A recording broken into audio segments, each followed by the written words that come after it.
Hi மக்களே, இன்றைக்கி ஒரு கதை, சூப்பரான கதை சொல்கிறேன். ஒரு பொண்டாட்டி தம் புருஷன் மேலே ரொம்ப சந்தேகப்படுவாங்களாம்மா. சந்தேகம் அம்புட்டு ஒரு சந்தேகம். அந்த சந்தேகத்தால் தொல்லை தாங்க முடியாமல் ரொம்ப கஷ்டப்பட்டு வாழ்ந்துக்கிட்டு இருக்காரு.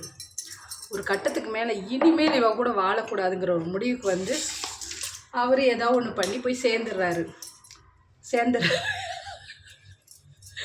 உடனே இவர் இல்லாத உலகத்தில் நான் எப்படி வாழ்கிறது அப்படின்னு சொல்லி இந்த அம்மாவும் சூசைட் பண்ணி போய் சேர்ந்துருச்சு. இவர் போய் மேலே போய் சேர்றாரோ இல்லையோ, பின்னாடியே என்னங்க நானும் வர்றேன், பின்னாடியே என்னை கூட்டிகிட்டு போங்கன்னுச்சு அம்மா.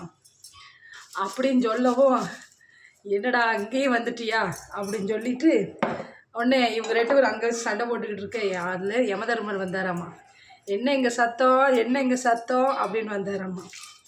அப்புறம் என்னம்மா உனக்கு என்னம்மா பிரச்சனை அப்படின்னு சொல்லி கேட்டதுக்கு, இல்லையா கீழ் லோகத்திலே என் புருஷன் எந்த பொம்பளை பார்த்தாலும் மேல் லோகத்தில் வேற ரம்பை பேனகை ஊர்வசின்னு சொல்லி ரொம்ப அழகழகான பெண்கள் இருப்பாங்களாம்மா. அதனால் அவங்க பின்னாடி போயிட்டாங்கன்னா என்ன பண்ணுறது?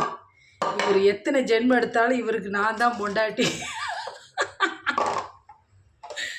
அப்படின்னு அந்த அம்மா சொல்லிச்சாம்மா. இதை கேட்ட யமதர்மன் காண்டாயி, நீங்கள் ரெண்டு பேருமே இங்கே வேண்டாம், ரெண்டு பேரும் கீழே போங்க, உங்கள் சண்டையை மீண்டும் அங்கே போய் தொடருங்கன்னு சொல்லி மறுபடியும் அங்கேயே அனுப்பி வச்சுட்டாராம்மா. கதை எப்படி இருக்குது? பிடிச்சிருந்தா லைக் பண்ணணும், சும்மா கதை மட்டும் கேட்கக்கூடாது. ஓகே.